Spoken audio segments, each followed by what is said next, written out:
What do you think of this commemoration? What is the significance of this commemoration?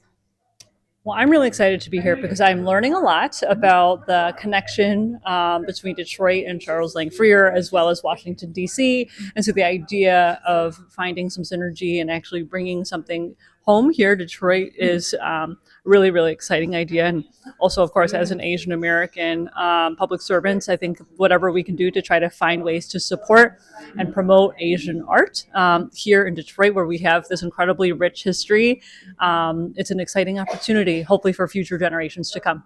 I hope our community will get involved to support this project. So, if you have one message for our community, what you would tell them? Yeah, I mean, I would encourage folks to be involved, to follow what's going on, also to come down and visit the Freer House because a lot of people haven't been here or maybe don't know the history. And to also visit the Freer Arts, the Peacock Room in Washington, D.C. I'm looking forward to hopefully visiting it the next time I'm in D.C. And really find ways to just learn more, first of all, and then find ways to support the Freer House as it moves forward.